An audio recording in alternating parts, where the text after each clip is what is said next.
Y pues listísimos, arrancando nuestra tercera presentación de Afganistán. Ah, caray, ahí te fuiste al Zoom. ¿Qué pasó? Se cambió a los chats a WhatsApp. Ah, Tenías la presentación y de repente, pum, se cambió a WhatsApp. déjame hacer de nuevo.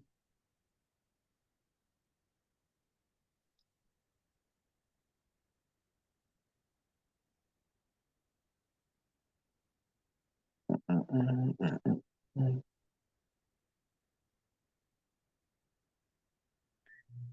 Bien,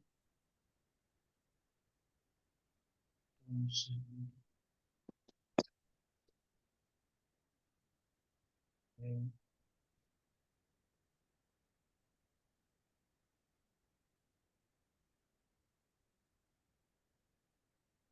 Ahí viene otra vez. Y ahí estás. Ok. Ok, ¿se ve completa? ¿No se ven menús por ahí raros? No, no, se ve completa y se ve en presentación tal cual. Ok, perfecto. Ok, entonces pues vámonos ahora sí. Es la tercera. Dice 13 ahí, me acabo de dar cuenta, pero bueno, es 3. Y vamos a platicar de Afganistán. Va en la disputa de dos imperios y además en la disputa de dos estilos de Islam, en la disputa de las dos grandes ramas del Islam. Lo importante en Afganistán es que precisamente va a vivir este momento en el que se va a convertir en el territorio en disputa entre los sunitas y los chiitas. Eh, um, y Afganistán va a estar ahí peleado entre dos imperios, precisamente el imperio timúrida, completamente suní, y el imperio safávida, que es el imperio de los chiitas. De hecho, el imperio safávida se desarrolló principalmente en Irán, ¿no? Este, y finalmente Irán se convirtió en el territorio del Islam chiita. Pero pues vamos a ver cómo se da esto en Afganistán. Y algo muy importante porque vamos a ver cómo además, pues nace o crece o aparece de una forma muy clara el poder tribal en Afganistán, que es algo que nos lleva hasta el día de hoy. Entonces, si arrancamos con la primera, porfa.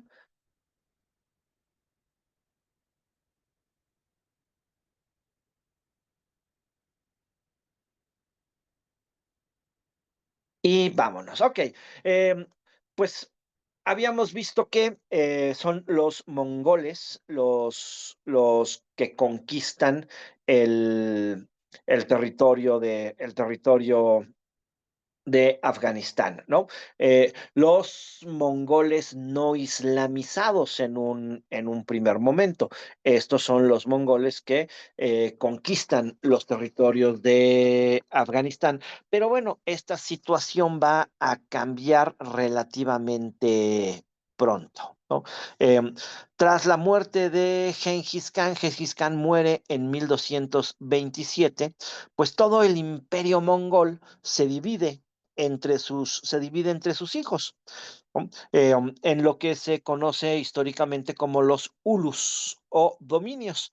Cada uno de estos ulus formará la base de lo que van a ser futuros canatos mongoles gobernados por diferentes ramas de la familia de Gengis Khan, ¿no?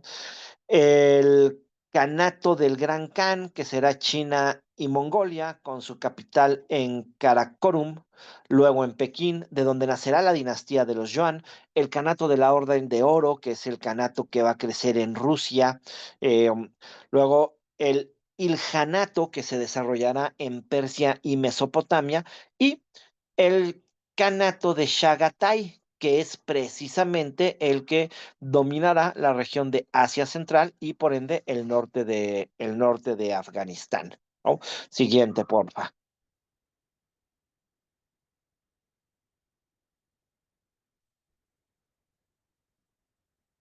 Y te fuiste en reversa. Ahí estamos, ¿no?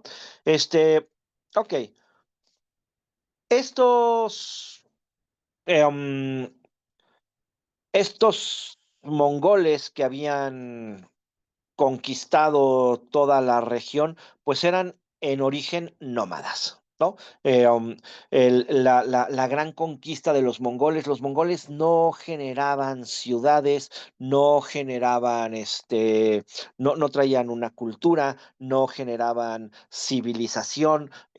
Básicamente lo que los mongoles buscaban eran tierras para el pastoreo, tierras para poderse mover libremente y tierras, desde luego, para cobrar tributo. Los canes shagataidas, los canes de Shagati, los descendientes del hijo de Gengis Khan, ¿sí? Ejercieron un control muy firme sobre ciudades claves como Balkh, como Samarcanda, este, y desde ahí esto les daba la posibilidad de supervisar el comercio y de supervisar la recaudación de títulos. ¿Mm? Este, y esto hizo que, pues, la región, gracias al comercio, gracias a la ruta de la seda, siempre existente en esta zona, pues les diera mayor vida a ciudades como Balkh, como Herat, ¿no? Que se mantienen como centros mercantiles relevantes bajo el control mongol. A los mongoles aquí principalmente lo que se les interesa pues es el dinero que esto genera, ¿no? Las mercancías que esto genera. Decimos, los mongoles no son constructores, no vienen a crear ciudades, simplemente pues las ciudades se quedan las que ya están, pero sí vienen a aprovecharse de todo este dinero, de todo este comercio, de todas estas beneficios que se muevan en la zona. ¿Mm? Em, el Canato al mismo tiempo es completamente tolerante con las religiones. Así como no son generadores de cultura, no traen ideas nuevas, no traen un concepto religioso.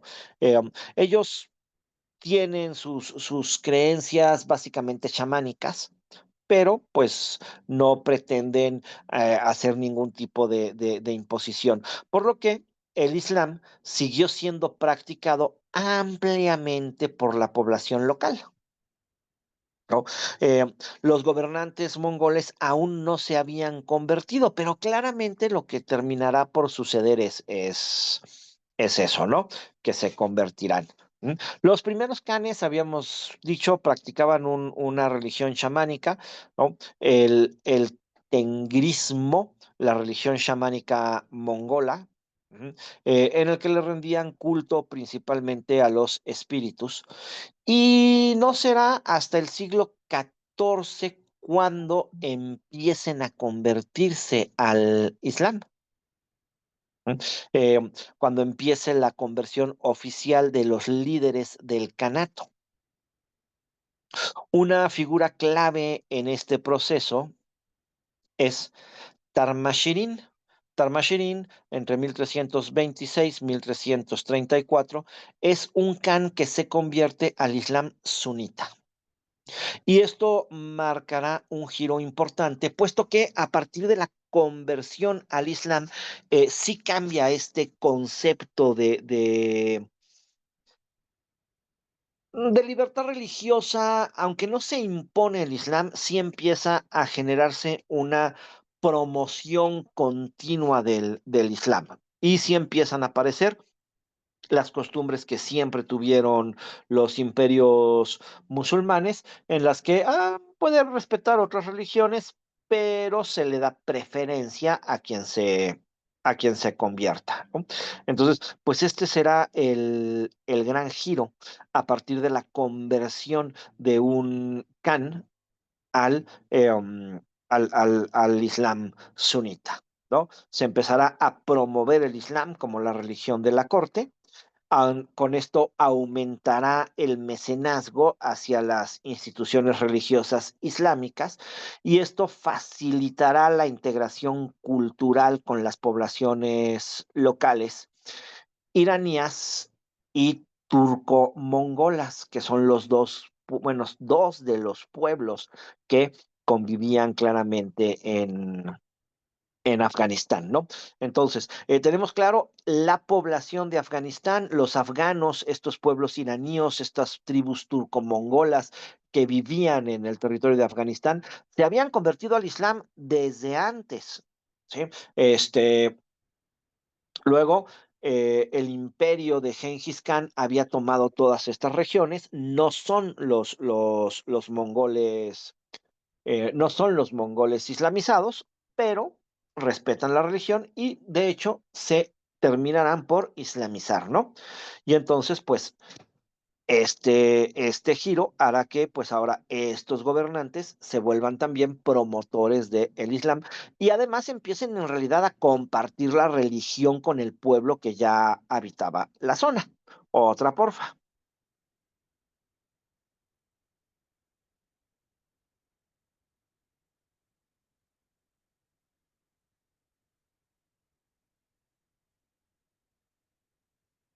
Entonces, ah, una menos. Gracias.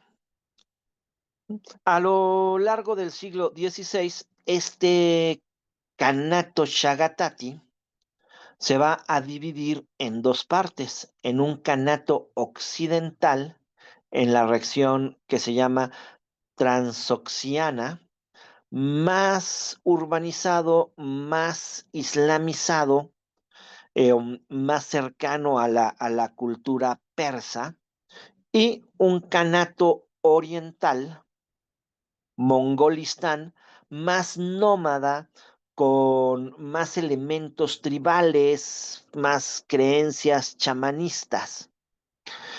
Y bueno, con esta división además también se empieza a terminar el final de una autoridad central fuerte y empieza a abrirle la puerta a nuevos actores regionales. Y ahí aparecerá un personaje del que ya habíamos platicado cuando platicamos de la India, que es Timur. Timur, quien se va a proclamar como heredero del legado Shagatai, del legado de Shagati, del legado de Genghis Khan, aunque él no era descendiente directo de Genghis Khan. ¿No? Pero de cualquier manera, él se nombrará el heredero de Genghis Khan y pues por ende reclamará el derecho a todos estos territorios que en su momento había conquistado Genghis Khan.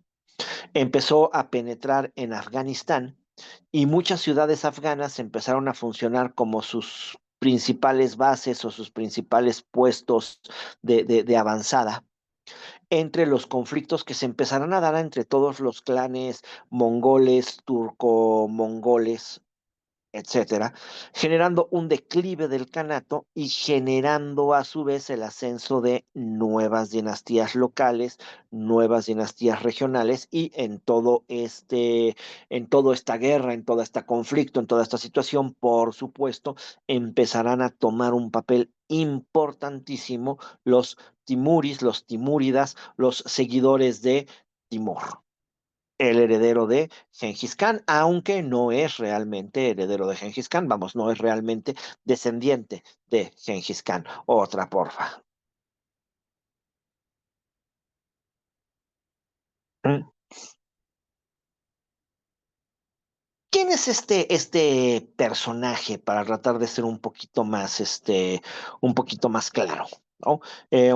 Timur o Tamerlán, como se le conoce también en Occidente, nace en 1336, nace cerca de Kesh, que es una ciudad próxima a Samarcanda en la región que hoy es Uzbekistán. Ahí es donde nace Timur. Por cierto, el otro día me preguntaban por qué el final Stan en prácticamente todas las tierras. Y sí, el final Stan quiere decir tierra de. O sea que Uzbekistán es la tierra de los uzbecos Pakistán es la tierra de los fieles, este, y Afganistán es la tierra de los afganos, y así sucesivamente, ¿no? Eh, Él se proclama como heredero de Gengis Khan. Ya dijimos, no era descendiente de él por línea masculina, eso era un obstáculo para su legitimidad entre los mongoles, pero sí pertenecía al clan de los Barlas, un grupo turco-mongol islamizado, y pues desde este clan empezará a construir su poder combinando la herencia militar mongola y la identidad islámica sunita, utilizando el persa como lengua culta y obviamente como lengua del gobierno, como lengua de la corte. ¿Mm? Ante este momento de violencia, de conflicto entre todos los canatos, pues Timur se va a presentar precisamente como el restaurador del orden imperial, ¿no? Como el restaurador de las épocas de Gengis Khan, como el restaurador del Gran Imperio, pero con un giro interesante, ¿no? Ahora además es un imperio mongol, ¿no? Es un Islam centroasiático, pero además es un imperio, perdón, además es un imperio islamizado. ¿Mm? Siempre fue un hábil comandante de caballería y pues emerge como este líder militar dominante en la región de Transoxiana. Y a partir de 1370, pues empezará el crecimiento de su nuevo imperio, que será el imperio timúrida. Primero que nada, se convirtió en señor de Samarcanda. Una vez consolidado su poder, convirtió Samarcanda en su capital y desde ahí empezó a planificar su campaña de expansión y la construcción de un imperio pues semejante al de Gengis Khan, más urbano, más islamizado, más centrado ahora sí en un mecenazgo cultural, pero intentando ocupar las tierras que en su momento había ocupado Gengis Khan. Otra, porfa. Oh.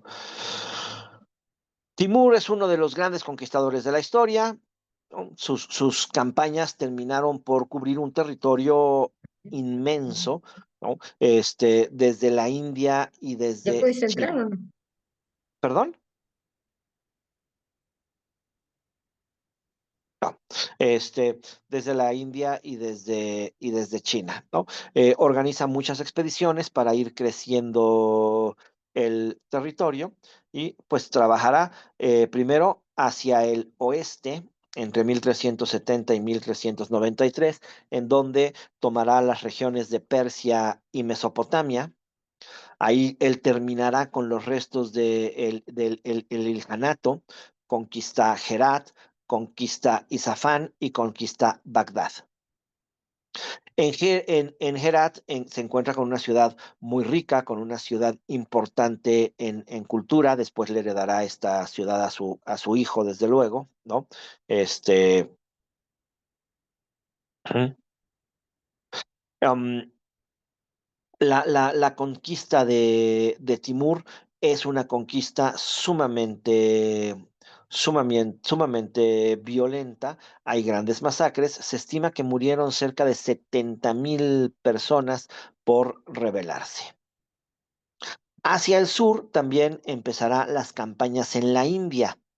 Cruzará el Hindu Kush, pasó por Kabul, tomó Delhi, eh, tuvo una campaña muy violenta contra el sultanato de Delhi y justificó su invasión como una guerra santa contra los infieles hindúes.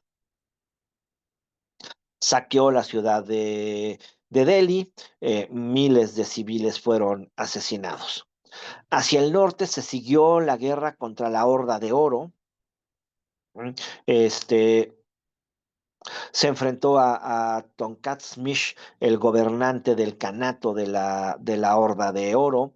Tomó Sarai, la capital de la Horda de Oro. debilitó terriblemente el poder mongol sobre Rusia. Hacia el oeste se fue hacia Siria y Anatolia, atacó Alepo, Damasco, derrotó a los mamelucos en Egipto. Vamos, fue un personaje de una actividad militar impresionante, ¿no? Venció a los otomanos, venció a Bayecto I, este, e inició los preparativos incluso para invadir China. Otra, porfa.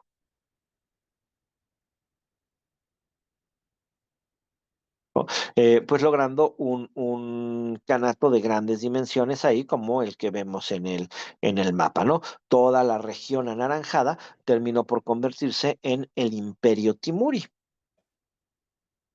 Mm.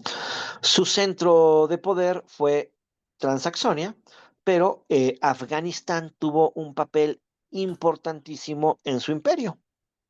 Herat y Balkh, las ciudades ya más antiguas y con mayor tradición dentro de Afganistán, se convirtieron en importantes centros administrativos y culturales.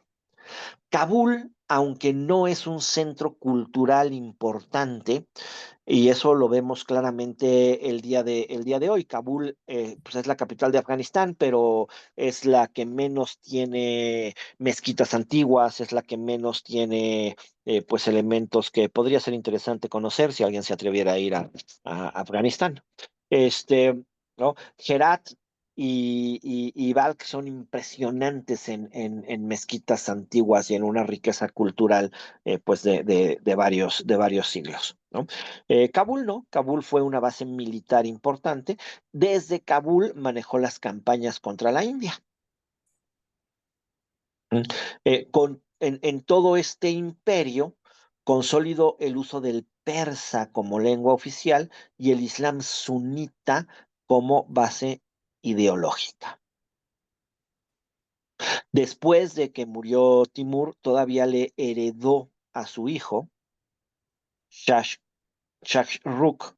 Él trasladó la capital a Herat y esto pues la convirtió en el corazón cultural del mundo islámico durante una buena parte del siglo XV. Aunque su imperio no sobrevivió intacto mucho tiempo tras su muerte, pues deja un legado muy duradero y muy importante. Deja un modelo político híbrido mongol, islámico, persa y turco, tomando una parte de todas estas tradiciones. Deja a Samarcanda y a Herat como centros del renacimiento islámico. Este, y bueno, deja el camino abierto para que después aparezca ahí Babur, que es el fundador del imperio mogol. Este sí, curiosamente, descendiente tanto de Timur como de Genghis Khan. Cuando aparezca Babur, pues precisamente Babur va a inspirarse en la figura de Timur para generar nuevamente un gran imperio. Babur se centrará más en la India, Timur se centró mucho más en la región asiático central, pero pues estos son los personajes que ahora sí traen el nacimiento de un grupo de mongoles islamizados. ¿No? Y este pues será el gran giro del imperio mongol a partir de la existencia de Timur. Otra, porfa.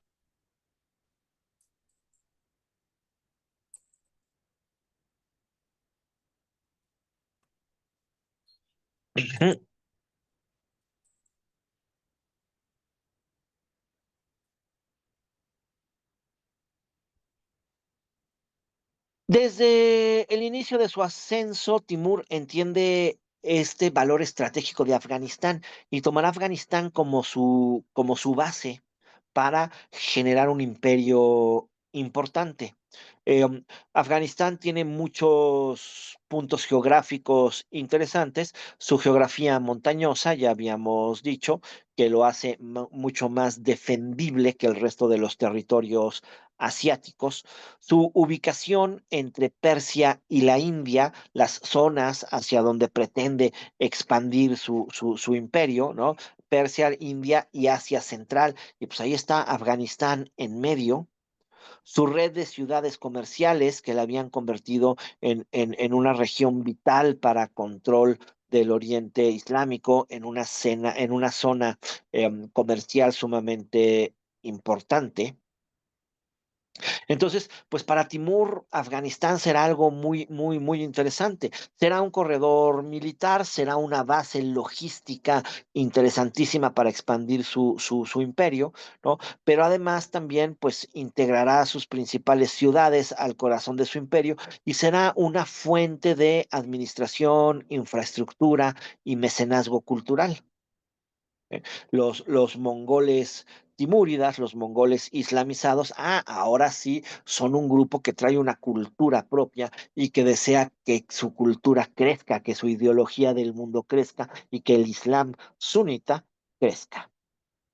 Toma Herat en 1381 durante su campaña para someter el antiguo territorio que les había pertenecido, pues a varios imperios, a varios grupos que van pasando. Acuérdense que Afganistán tiene esta característica complicada de ser un territorio de cambio permanente, ¿no? Entonces pasaron por ahí los corásimos, pasaron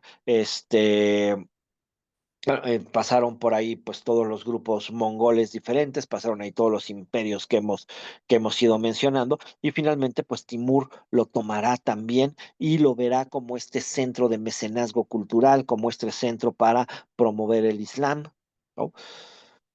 Timur, como buen mongol, ya dijimos, es sumamente violento. Entonces, como buen mongol, reprimirá con dureza a todos los sectores rebeldes y generará mucha destrucción y generará mucha mortandad. Pero a diferencia de los grupos de Gengis Khan, pues Timur a su vez sí viene con la idea de construir, con la idea de crear ciudades, con la idea de expandir la cultura. Entonces, pues estas ciudades siempre serán reconstruidas y dentro de lo posible siempre se respetará a la población. Claro, si la población se pone rebelde, la orden de los mongoles es arrasar con ciudades completitas. A partir de aquí, Herat va a ser restaurada, va a ser embellecida y va a ser convertida en un centro local muy importante, ¿no? Después, su hijo, cuando herede el imperio, la convertirá al mismo tiempo en un centro de arte, ciencia y arquitectura. Otra, porfa.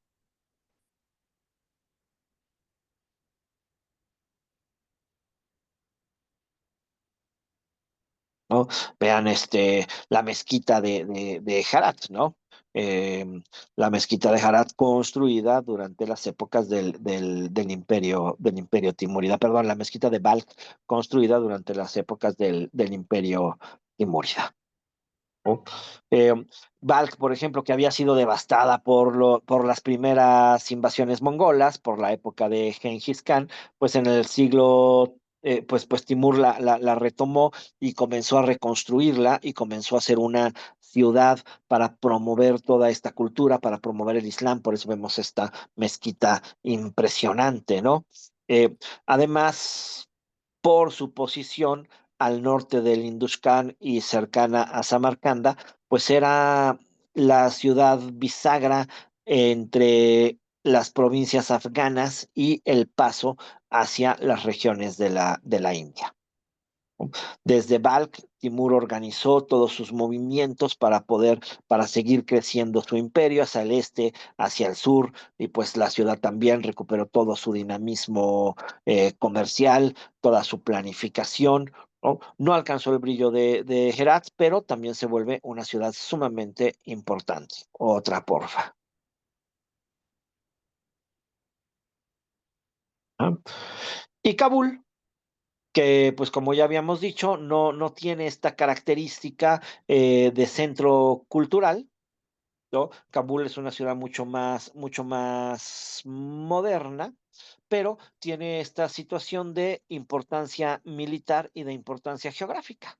Entonces, pues la va a tomar principalmente como un centro para continuar con sus campañas, ¿no?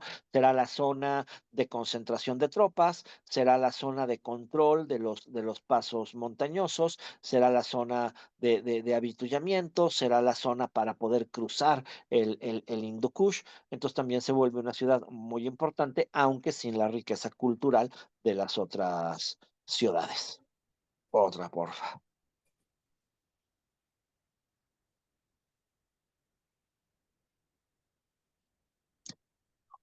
El gobierno de Timúrida entonces va a tener una paradoja muy diferente, ¿no? Em, la brutalidad extrema en el campo de batalla, desde luego, pero con la búsqueda obsesiva por la grandeza artística, cultural y arquitectónica. ¿Mm? Las ciudades que se rebelaban eran violentamente castigadas o incluso ciudades que se rendían eran castigadas si habían traicionado anteriormente o si podían representar un foco de inestabilidad. La violencia de los mongoles es el modo para imponer un orden rápido, económico y duradero. En donde los mongoles sienten que el dominio es frágil, pues se hacen reprimendas sumamente violentas, ¿no? Em, Afganistán, con su historia de resistencia y tribalismo, pues por supuesto no estuvo exenta de este tipo de tratamientos, pero siempre buscando la reconstrucción y siempre buscando fomentar la lealtad más mediante beneficios económicos y prestigio de sus ciudades que mediante la violencia. Por eso el gobierno de Timur pues tiene siempre estas dos características, ¿no? Este, Em, y pues al mismo tiempo que es terriblemente violento, se convierte en uno de los más importantes en el máximo esplendor cultural del mundo islámico medieval. Otra, porfa.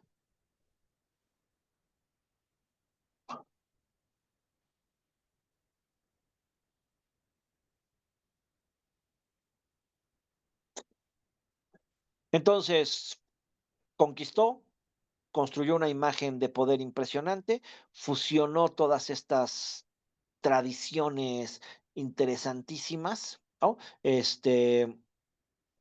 De los mongoles y de el Islam, de la herencia de Gengis Khan y de la civilización islámica, utilizando la Shaira como base de la ley, la arquitectura urbana, la cultura escrita, el mecenazgo espiritual, creando un imaginario muy interesante, un imaginario imperial híbrido, ¿no?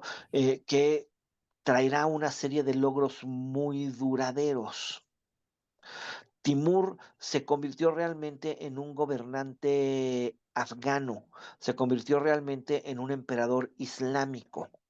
Sigue siendo el conquistador estepario, sigue siendo el mongol seminómada para poder guiar a sus ejércitos, pero, no, pero empieza a crear un imperio islamizado, una mística muy diferente, un imaginario muy diferente, ¿no?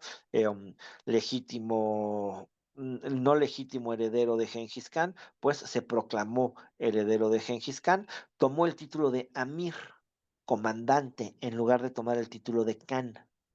¿Sí? Esto le permitía gobernar en nombre de la casa de Gengis Khan sin pertenecer directamente a la casa de Gengis Khan. Eh, Timur será uno de los promotores de la fuerza por encima de la herencia y de la genealogía. También creó toda una genealogía ficticia para emparentarse con el clan de Gengis Khan, desde luego, pero él buscará que se valore más el mérito militar que el linaje aristocrático. Y esto es una idea muy importante en el mundo tribal. ¿Mm? Sigue siendo este símbolo del jinete conquistador con arco, a caballo, ¿no? pero pues con estos nuevos conceptos que vamos sumando. Otra, porfa.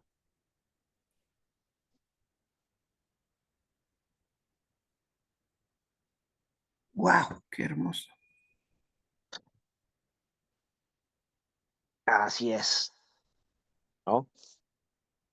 Em, entonces, pues es un mongol en toda la extensión de la palabra, es un comandante estepario en toda la extensión de la palabra, pero es un soberano islámico legítimo, devoto sunita, que fomentará la shaira, que fomentará la administración judicial llevada por jueces musulmanes. Ya te nos adelantaste.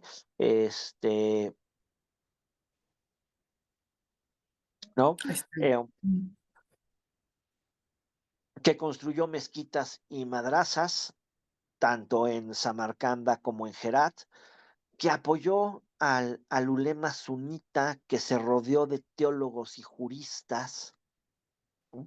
este, mm, para representar eso, ¿no? La espada del Islam. Y aquí Timur va a tomar unos, pues, misiones, atributos muy interesantes precisamente para acabar de islamizar y de legitimar.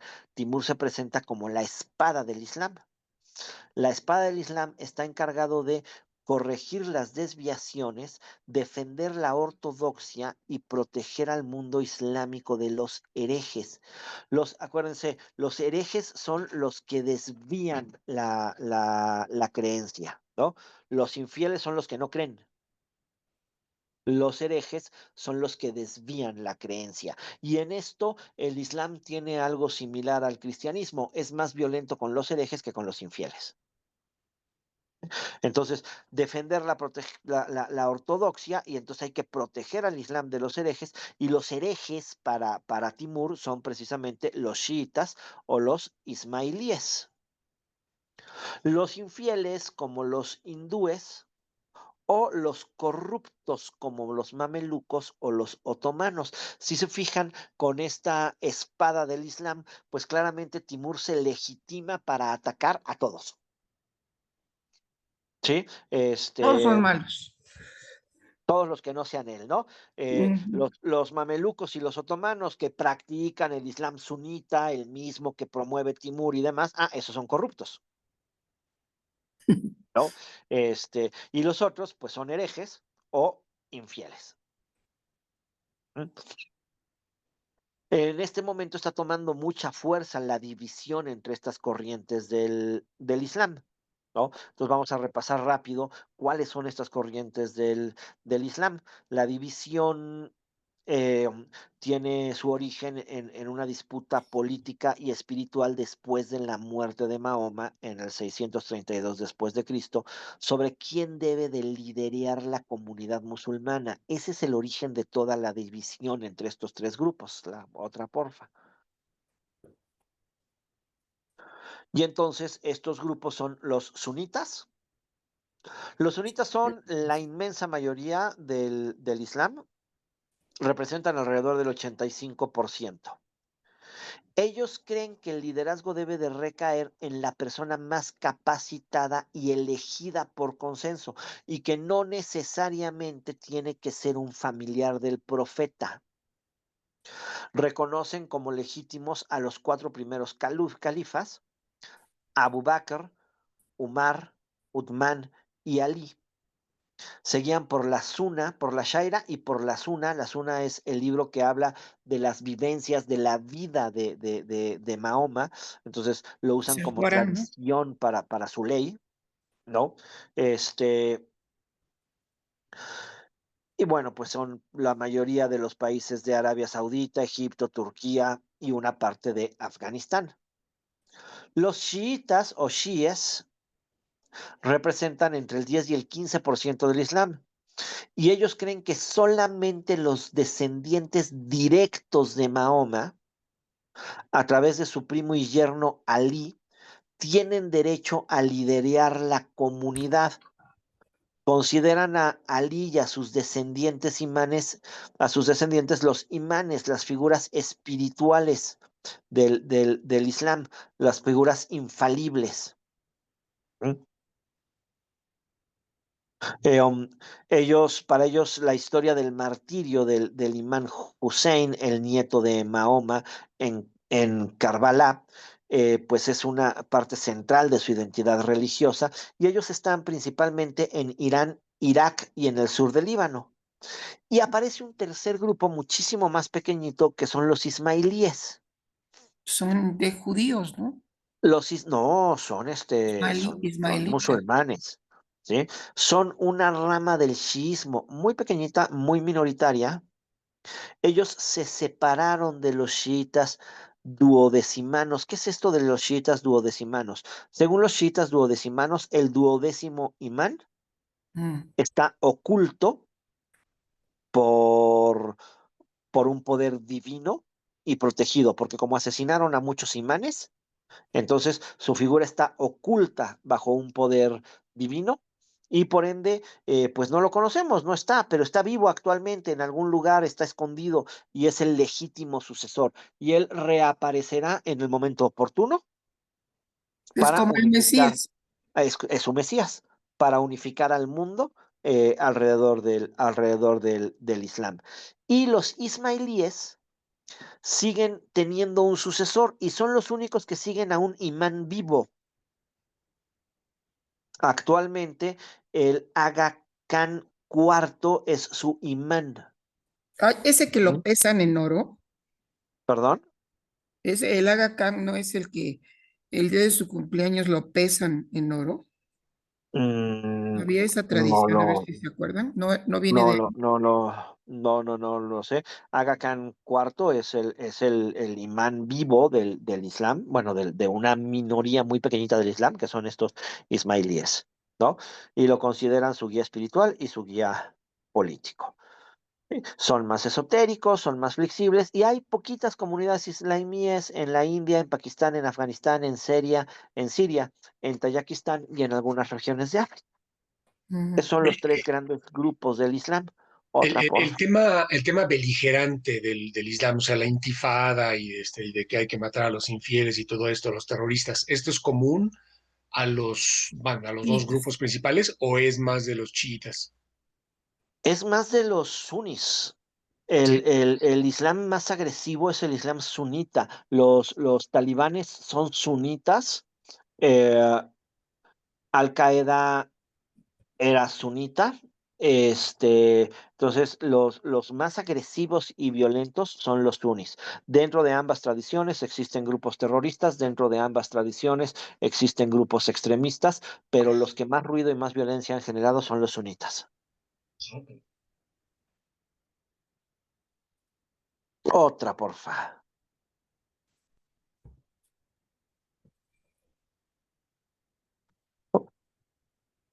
Eh, um, esta fusión que hace Timur de espada del Islam, de la defensa de la ortodoxia, de la defensa del sunismo, pues es muy importante, es discursiva, es estética, es simbólica. ¿No? A partir de él se desarrollará la gran arquitectura en Afganistán, con cúpulas persas, con inscripciones coránicas, con patrones geométricos que son más inspirados en las yurtas de los mongoles. Manejarán las monedas con nombres árabes, pero títulos mongoles. Empezarán a escribir crónicas importantes en persa, exaltando las virtudes nómadas del líder, desde luego. Entonces, pues este simbolismo va a crear todo este concepto del poder imperial islámico mongol. ¿No? Que lo van a seguir otros grandes imperios como los mongoles de la India, también descendientes de Timur, o como los safávidas en Irán, que van a adoptar toda esta parte de la iconografía, o incluso los otomanos, que también van a tomar este equilibrio, ellos más centrados, claro, con la tradición turca, no con la tradición mongola, ¿no? Pero de mezclar las culturas, de mezclar los conceptos de una gran arquitectura y de un gran simbolismo islámico. Otra, porfa.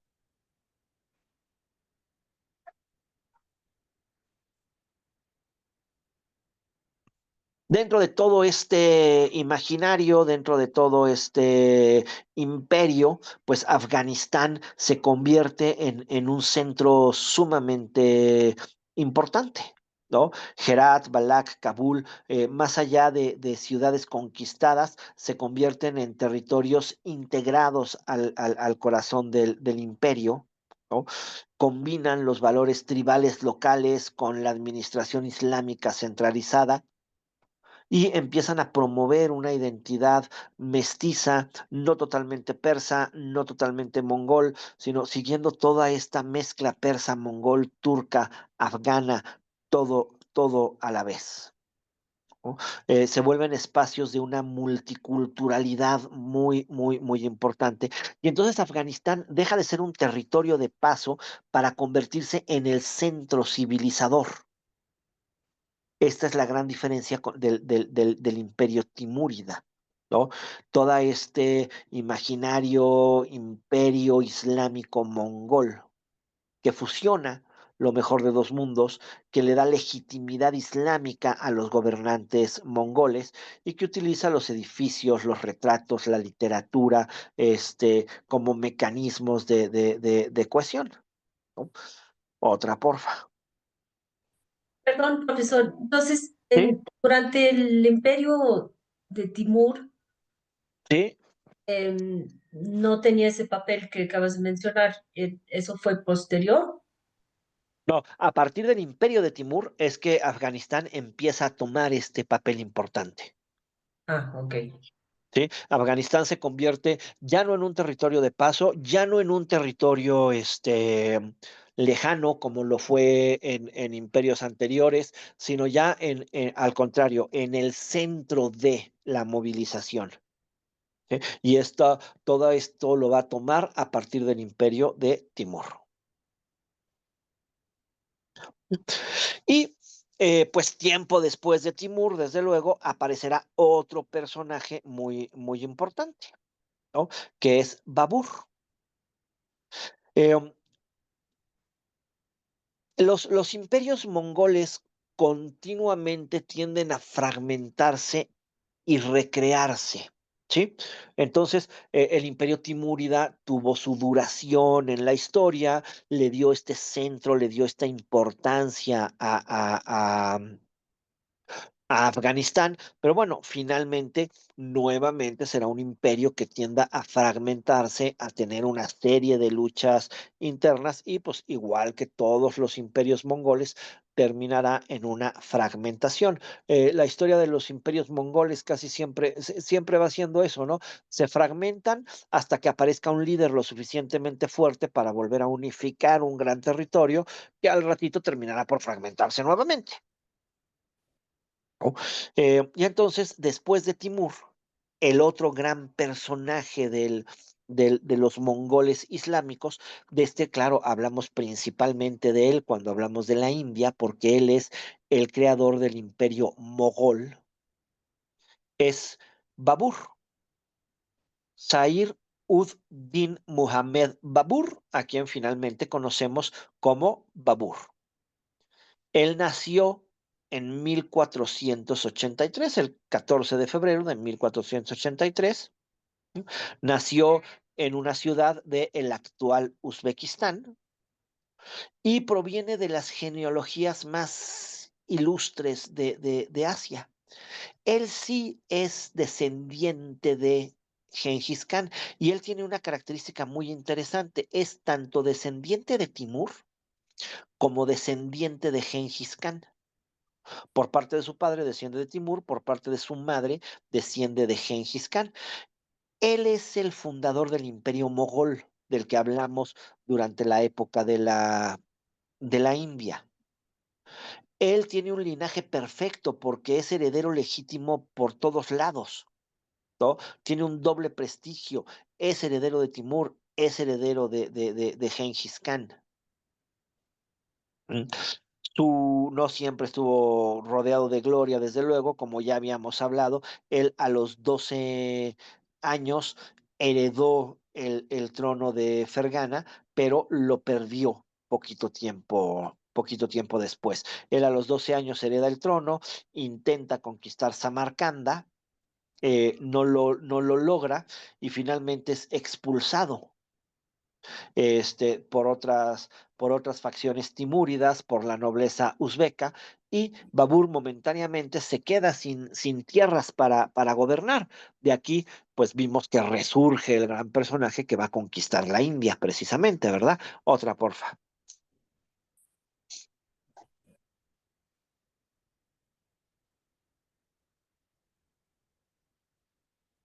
¿No? Este, en 1504, Babur conquistó Kabul, en lo que hoy es Afganistán.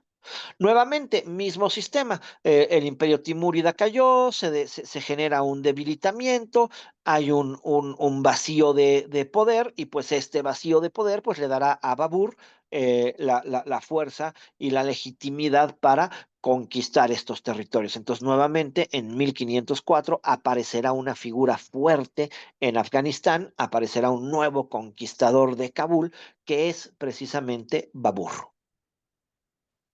Y Babur desde Kabul va a empezar a lanzar sus campañas hacia el este, intentando penetrar en el Punjab, en el norte de la India. Eh, oh, Tiene esta misma mezcla, el dominio de las técnicas militares centroasiáticas, el uso de la caballería, el uso de la artillería ligera, y pues esto lo distingue claramente de los ejércitos hindús sobre todo. ¿No? Al mismo tiempo, ya habíamos visto que había existido un sultanato en la India, el sultanato de Delhi, pero este sultanato igual también tendió a la desintegración. Entonces, Babur pues va a tomar primero Kabul y desde Kabul lo va a ver como su foco para invadir la India. ¿No? Eh, los últimos sultanes del sultanato de Delhi, la familia de los Lodi, fueron, se enfrentaron finalmente a Babur en la famosa batalla de Panipat, ¿no? En donde pues ya supimos, cuando vimos la India, que espantó a los elefantes, que eran la característica del ejército hindú, utilizó cañones de pólvora y pues logró de esta manera tomar también el sultanato de Delhi. Entonces, Babur también es un personaje que inicia sus campañas desde Afganistán. Él se va a interesar mucho más en la India y va a crear un imperio claramente hindú, el imperio mogol, pero partiendo de Afganistán. Otra, porfa.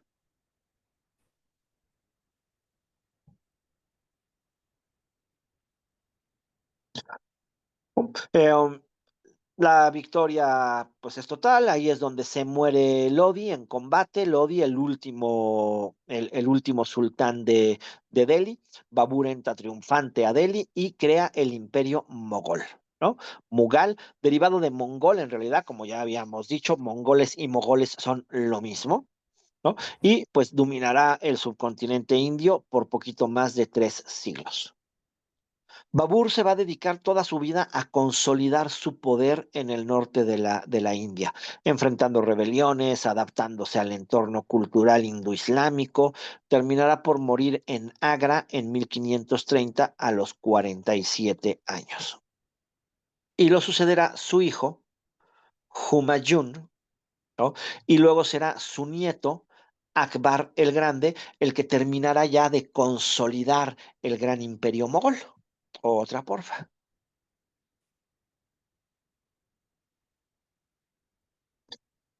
Pero nuevamente, todo esto parte desde Afganistán. El, el, el centro que utilizó Babur para toda su conquista posterior fue Kabul.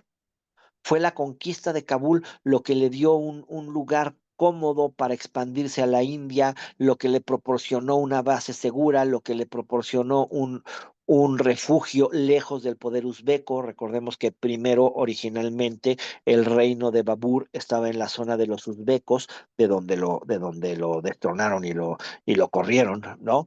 Ahí se posicionó como gobernante legítimo. Entonces, otra vez, para el imperio de Babur, Kabul sigue siendo un punto sumamente importante. Ahí reorganizó a sus ejércitos, ahí se preparó y desde ahí se movió hacia la India. Ahí estuvo 20 años Babur consolidando sus conquistas, ¿no? Ahí centró sus caravanas, ahí centró a sus ejércitos, ¿no? E incluso se convirtió como en una capital alterna. Cuando la problemática en la India se ponía tensa, los gobernadores mogoles huían a Kabul, ¿no? Antes de crear el imperio mogol, pues Babur tuvo una presencia muy importante en Kabul y lo convirtió en este centro estratégico que será el refugio posterior de toda la dinastía mogol. Otra, porfa.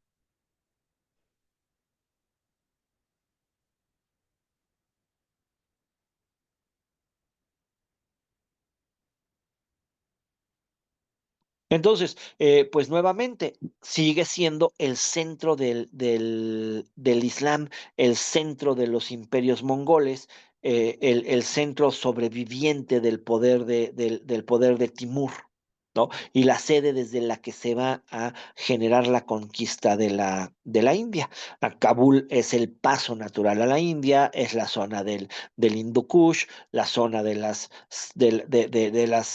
rutas comerciales, de las rutas militares. Entonces, pues seguirá manteniendo esta importancia, aunque el imperio se va a volver mucho más un imperio hindú que un imperio centroasiático, ¿no?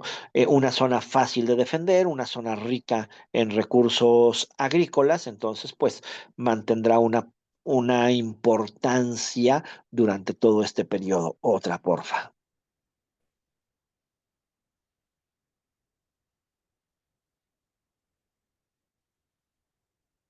Hola, vámonos.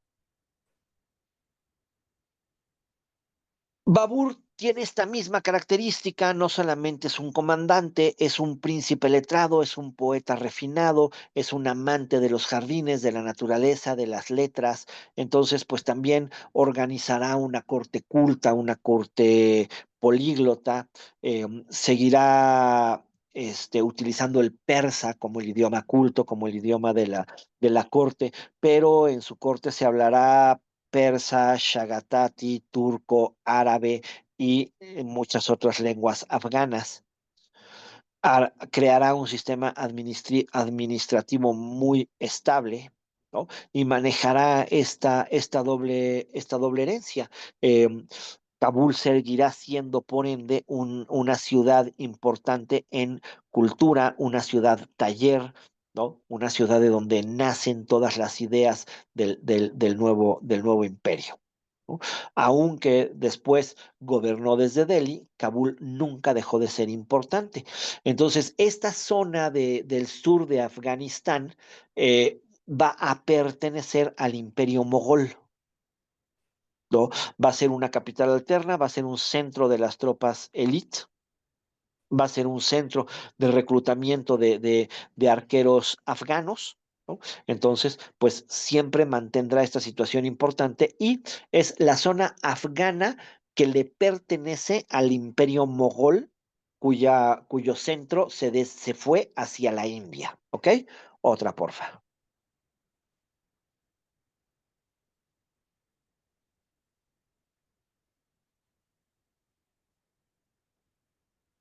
Mientras el imperio mogol se va hacia la India, manteniendo este lazo importantísimo con Afganistán, aparecerá otro gran imperio del Islam, que es el imperio del chiismo. A comienzos del siglo XVI, este, pues vendrá una transformación muy interesante, aparecerá un joven, un líder religioso, un líder militar muy importante llamado Ismail I. Y este Ismail I fundará el imperio safávida en Persia y proclamará el chiismo duodecimano como la religión oficial de su estado, con lo que se establece ya la ruptura definitiva entre sunitas y chiitas. El sunismo seguirá siendo el islam mayoritario, el chiismo seguirá representando una parte muy pequeña, pero ahora el chiismo tiene su territorio geográfico en el imperio safávida. ¿No?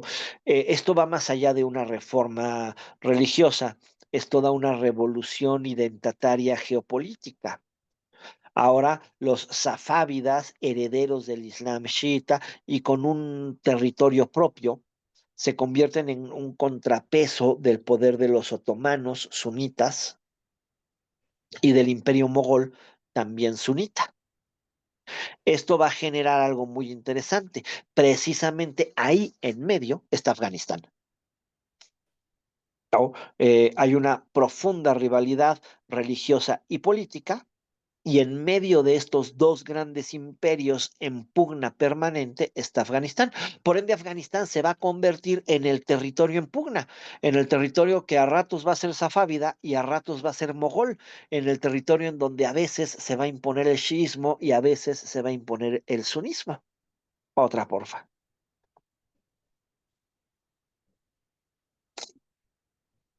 Este es Ismail primero. El proyecto safávida, igual que todos los imperios del Islam, igual que los imperios mongoles, es un proyecto claramente expansivo, ¿no? Buscaban consolidar no solamente en el territorio persa, sino también pues extender el shismo hacia otras regiones que antes eran sunitas, ¿no? Como Herat, Kandahar, Sistán, o sea, el oeste del actual Afganistán. Y por otro lado, el imperio mogol, fundado en 1526 por Babur, es profundamente sunita, ¿no? Eh, Aunque luego promovieron una visión un poco más ecléctica del Islam, que permitió la mezcla con el hinduismo y todas estas cuestiones, pero pues se sigue sustentando en una sociedad musulmana sunita y por ende no ve con buenos ojos la expansión del chiismo. Entonces Afganistán se vuelve la zona de amortiguamiento, la zona de disputa de los dos imperios. Las ciudades más conocidas, Herat, este, ¿no? La joya cultural y estratégica, Kandahar, el enclave en el sur, pues van a empezar a vivir en esta guerra permanente y van a tener un valor simbólico muy importante, tanto para los sunitas como para los chiitas, y va a existir pues esta necesidad de apoderarse de estos territorios. Otra forma. ¿No? Entonces aquí está el imperio safávida y el imperio mogol, ¿no? ¿Mm? Los safávidas, al expandirse hacia el este, pues tomarán Herat, tomarán Kandahar y impondrán sus estructuras religiosas chiitas y nombrarán gobernadores leales a su fe chiita duodecimana. Los mogoles durante los reinados más importantes, durante sus épocas de mayor expansión, pues también penetrarán en toda esta región y tomarán Kandar y no verán bien la presencia persa en estas zonas, demasiado cercas de Kabul y de Lahore, que son sus bases más importantes. Pues ahí, entre el imperio mogol y el imperio safávida, entre el sunismo y el chiismo, pues sigue Afganistán, pues como un territorio muy complejo y como un territorio de guerra permanente. Otra, porfa. ¿No? Así nada más para hacernos una idea del desastre que vive, pues Kandar va a ser conquistada, perdida y recuperada por lo menos 5 veces entre los siglos XVI y XVIII. ¿No? En 1537 Humayun, después de haber sido expulsado de la India, se refugiará en la corte de los safávidas y ellos lo van a ayudar a recuperar Kabul y Kandahar. Son imperios también con esta complejidad de enemigos en guerra y que se ayudan en otros momentos determinados, pero a cambio de ayudarle, permitirá una expansión del chiismo en la región. En 1595, Akbar va a tomar Kandahar pacíficamente, la integrará al imperio mogol, establecerá ahí una guarnición militar y por ende promoverá el sunismo. En 1622, el Shah Safávida lanzará una campaña relámpago para tomar Kandahar. En 1638, el Shah Jahan, nieto de Akbar, la volverá a conquistar. En 1649, los safávidas van a recuperar otra vez el territorio. O sea, básicamente, eh, pues esta región va a vivir en este conflicto permanente, ¿no? Un ratito suní, un ratito chiita, y ambas religiones, claro, ambas religiones lo que irán es dejando a sus grupos de seguidores, o gente que se irá convenciendo de que el sunismo o de que el chiismo es la forma adecuada. Otra, porfa.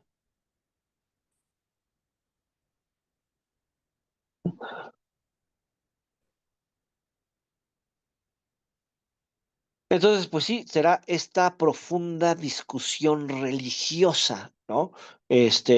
Los safávidas imponiendo el shismo en zonas como Herat, Sistán, el oeste de Kandahar, estableciendo madrasas chiitas, promoviendo el culto a los imanes y persiguiendo a los ulemas sunitas, y los mogoles reafirmando el Islam sunita, un poquito más flexibles probablemente, pero pues también buscando siempre la promoción de su versión del Islam, ¿no? Aceptando cierta diversidad religiosa, pero no viendo con buenos ojos la expansión del shismo. Entonces, pues esta geografía sectaria dentro de Afganistán, que sobrevive parcialmente hasta nuestros días, pues generará un Afganistán eh, separado, un Afganistán con diferentes fes, un Afganistán con diferentes creencias. Otra, porfa.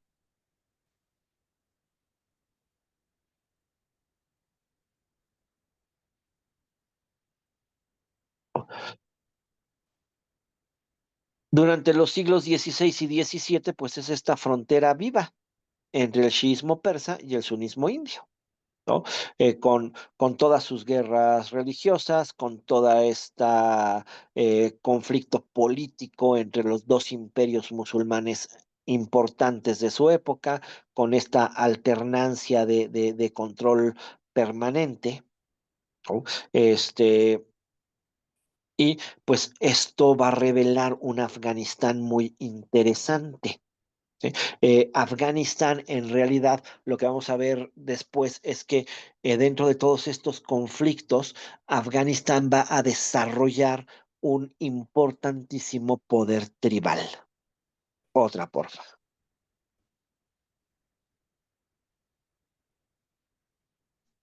¿Mm? Siempre ha habido una multiplicidad de tribus en el territorio afgano, siempre ha habido una multiplicidad de pueblos en el territorio afgano. Entonces, este Afganistán, que fue parte de diferentes imperios, que continuamente vive un periodo de cambio, que lo dominaron los aqueménidas, los grecobritánicos, los kushanes, los árabes, los gazmánidas, los timúridas, los safávidas, los mogoles, pues en realidad lo que irá sucediendo es que en realidad nunca hay un poder imperial que penetre profundamente en toda la estructura social, en toda la estructura local de Afganistán. Todo este conflicto y todo este cambio permanente lo que hará será darle un poder muy importante a las tribus. Eh, um, ¿No? En la mayoría de los casos lo que va a suceder es que el poder por debajo del poder imperial, pero un poder importantísimo, recaerá en manos de una serie de caudillos, de una serie de jefes tribales, ancianos de clanes o consejos comunales. ¿Eh? Eh, um, Generando un sistema de gobierno autónomo descentralizado y muy enraizado y con mucha pertenencia étnica y con tradiciones arcaicas. Entonces, los imperios llegan, establecen sus ciudades, aparece Herat, aparece Ghazni, aparece Balak, aparece Kabul, ponen gobernadores, dejan guarniciones militares, pero en realidad su control real se limita a unos cuantos núcleos urbanos y a las rutas comerciales. Lo que sucede realmente es que dentro de toda esta disputa, quien toma el verdadero control de muchísimas zonas de Afganistán son las tribus. Esas tribus tienen sus propias leyes. Esas tribus interpretan las leyes las leyes imperiales y las acomodan. Los ejércitos imperiales rara vez se arriesgan en realidad a operar en los territorios montañosos. Entonces, pues esto genera este poder extraño que hace que en realidad no exista un poder centralizado en Afganistán. Sí, dentro de toda esta pertenencia, dentro de todo este cambio permanente, lo, lo permanente, lo que no cambia y lo que se empodera son las tribus. Otra porfa.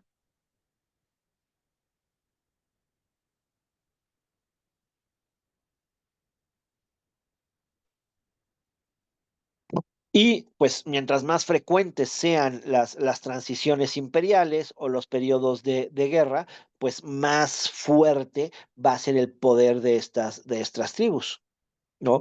El vacío de poder imperial o el cambio continuo de uno a otro gobierno, pues les darán principalmente la oportunidad, la necesidad de autogobernarse. Y en este contexto, el jefe tribal Khan o Malik se convertirá en la figura de poder más respetada y más temida. Su liderazgo no se basa en leyes estrictas, no se basa en un linaje, sino realidad en una mezcla de factores que son su capacidad militar, liderar la defensa del clan o de la tribu, su sabiduría, su habilidad para resolver las disputas internas, su carisma personal y desde luego sus vínculos familiares, ¿no? Conexión con redes de lealtades que van incluyendo clanes aliados, comerciantes y por supuesto incluso hasta los representantes imperiales. Entonces, todo este poder se fragmenta claramente en una cantidad muy interesante de tribus. Otra, porfa.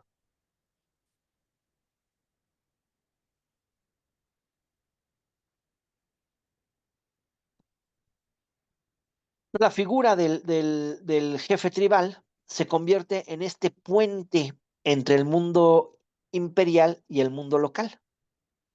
Los imperios no intentaron sustituirlo, no podían sustituirlo, entonces más bien intentaron cooptarlo. Nombraban a estos jefes tribales gobernadores, los llenaban de regalos, les garantizaban autonomía a cambio de paz, a cambio de lealtad, a cambio de el pago de impuestos, ¿no? Y pues entonces toda la gran paradoja afgana. Pertenece formalmente a uno o a otro imperio, pero en la práctica se autogobierna por sus estructuras tradicionales. Un sistema de autoridad dual, ¿no? Este sistema de convivencia conflictiva pues permite una flexibilidad que es clave para la supervivencia de estas comunidades, ¿no? Pero también imposibilitó que realmente se pueda dar la cohesión de un Estado afgano centralizado. Otra, porfa. Entre las principales tribus y los principales grupos étnicos de Afganistán tenemos a los pastunes. Los pastunes son un grupo de origen indoario, ¿no? Son los conocidos como afganos, son los afganos en el sentido étnico. Se establecieron en la región oriental y sur de Afganistán desde tiempos muy antiguos. Algunas tradiciones los vinculan con las antiguas tribus arias y otras los vinculan con los hebreos perdidos. Históricamente están más ligados a los pueblos iraníos, que llegan más o menos entre el segundo milenio antes de Cristo y el primer milenio después de Cristo. ¿No? Mayoritariamente son sunis, aunque existen pequeñas minorías chiitas entre ellos. Son el grupo dominante de la política desde el siglo XVIII. Otra, porfa.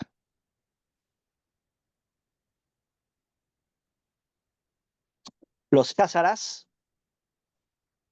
de apariencia más asiática, con rasgos mongoloides, se considera que descienden de parte de los ejércitos de Gengis Khan, este, de las tropas que Gengis Khan dejó en las regiones montañosas del país desde el siglo XIII más o menos. Es una población claramente mestiza, mezcla de iraníos con mongoles y con túrquicos, ¿no? Este, Son mayoritariamente chiitas duodecimanos. Eso lo distingue del resto de los afganos, que en su mayoría son sunis. Ha sido el pueblo más históricamente marginado y perseguido precisamente por esta diferencia, por su fe chiita, ¿no? Aunque también por su origen étnico. Viven en comunidades cerradas, fuertemente cohesionados, con una organización tribal muy importante. Otra, porfa.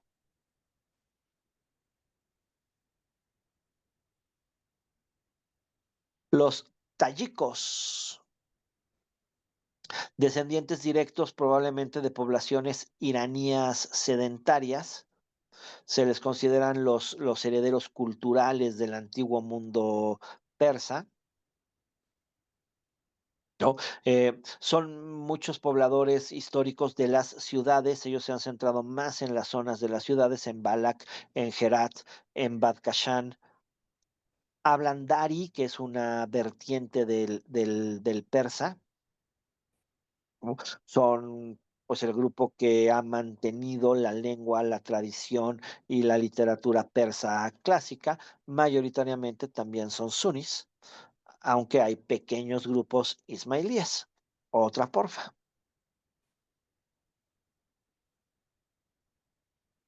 Y los uzbecos y turcomanos, que son de origen turco, que llegaron a Afganistán desde Asia Central entre los siglos XV y XVIII. Son descendientes de clanes nómadas o seminómadas que pues se fueron desplazando entre los clanatos uzbecos y fueron llegando a la región. Muchos de ellos hablan turcomano, hablan lenguas túrquicas y siguen manteniendo tradiciones nómadas. Otra, porfa.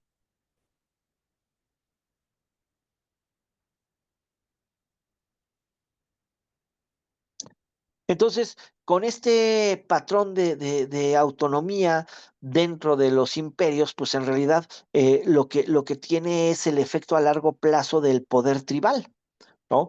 La formación de una clase burocrática. No existe, perdón, la formación de una clase burocrática, existe el poder de la tribu, ¿no? Con tribus con lealtades locales, tribus con fragmentación lingüística y cultural, con una tradición de resistencia a toda forma de centralización estatal, ¿no? Que pues esto va a marcarse muy claro y van a ser muy importantes estas tribus a lo largo de toda la historia. Después estas tribus serán importantísimas entre las guerras contra los británicos, en las guerras contra los soviéticos, incluso contra los estadounidenses. ¿Sí? Esto también hace que Afganistán sea un territorio dificilísimo de dominar, que en realidad pues nadie ha podido dominar Afganistán. Y esto sigue vigente completamente el día de hoy. La organización tribal en Afganistán es anterior a cualquier forma de Estado. La tribu está principalmente basada en lazos de sangre y parentesco, en alianzas matrimoniales, y los intereses de la tribu van por encima de cualquier interés nacional, ¿no? Eh, um, la tribu es la unidad natural de pertenencia, la tribu protege a su grupo, protege a su gente, ¿no? Desde la tribu se toman decisiones importantes. Entonces, son la forma arcaica del gobierno afgano y en realidad nunca desaparecieron. Otra porfa,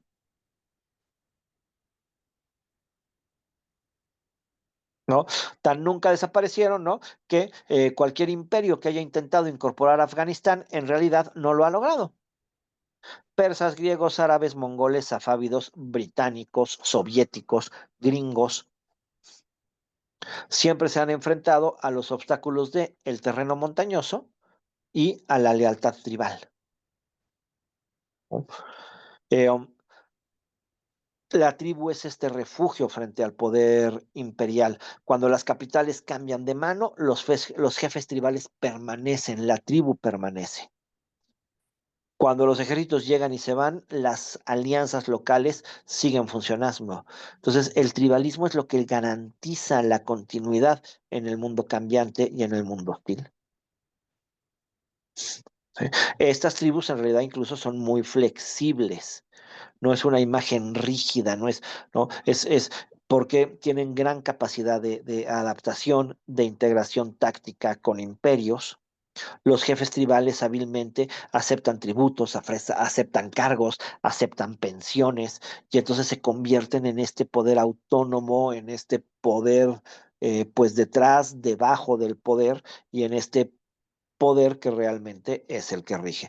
Las tribus resisten guerras civiles, resisten invasiones, se alían temporalmente a quien les conviene aliarse. Otra, porfa.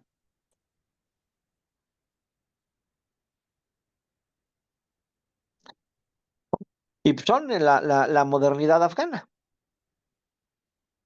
Durante el siglo XX, muchos líderes tribales se convirtieron en actores claves en la política nacional de Afganistán, ¿no? Eh, A falta de un sistema judicial nacional eficaz, las tribus desarrollan sus propios sistemas legales, ¿no? Este, Basados en el honor, basados en la reparación, basados en la mediación, y esto les da mucho prestigio entre las poblaciones locales. Los jefes tribales no son caudillos, son verdaderos garantes, juristas de cohesión, de protección comunitaria, y por eso, pues, sí, la gente afgana quiere a sus tribus y se refugia en sus tribus. Por supuesto, estas tribus, cada vez más notorio, van desarrollando sus propias milicias para defender los intereses de su clan. Y esto, pues, les ha permitido sobrevivir desde la antigüedad hasta la actualidad, ¿no? Este, Durante la invasión soviética o durante la guerra contra Estados Unidos, ¿no? Pues siempre estas tribus han sido la base para que Afganistán sea inconquistable. Otra, porfa.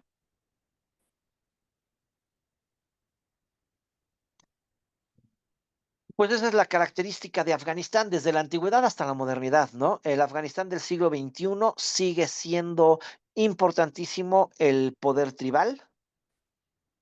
eh, um, las ONGs, los gobiernos, los ejércitos extranjeros, los grupos insurgentes, siempre tienen que negociar con los jefes tribales para poder operar fuera de Kabul. En el sur y en el este, los pastunes conservan una organización tribal muy fuerte, se guían por sus propios códigos, rigen su propia vida social. En el centro son los házaras, ¿no? Que también, pues, tienen sus tradiciones comunales, sus redes modernas de autogobierno. En el norte están los tayikos y los uzbecos. que tienen sus propias milicias, sus propios consejos locales. Entonces, pues el poder Afganistán, el poder tribal estuvo y está vivo en Afganistán, ¿no? Y es el arma política de Afganistán que ha durado 2000 años. Y pues por eso la complejidad histórica y la complejidad del país. ¿Mm? Otra más, creo que es la última. Efectivamente, es la última, ¿no? Y pues esto, bueno, aquí quise darnos una idea tanto digo, de este pedazo de la historia de Afganistán, la guerra entre los imperios, pero sirve muy, muy bien también para darnos este, entender cómo sigue funcionando el Afganistán moderno, ¿no? Eh, Desde la época de estas guerras entre los safávidas y los mongoles, que generan un cambio permanente y que lo que hace es darle poder a las tribus, hasta el siglo XXI, donde claramente las tribus siguen siendo el poder central de Afganistán. Y pues eso es todo por hoy. Por hoy o ya la plan se acabó Afganistán. Por hoy. Nos vemos la próxima semana. Sí, Ah, todavía falta, ¿no? Sí, sí, sí, tenemos, igual lo hicimos en 10 es la clases, guerra. igual que el de la India, ¿no? Faltan 4 siglos todavía. Exactamente, faltan 4 siglos todavía. Ah, no, está bien.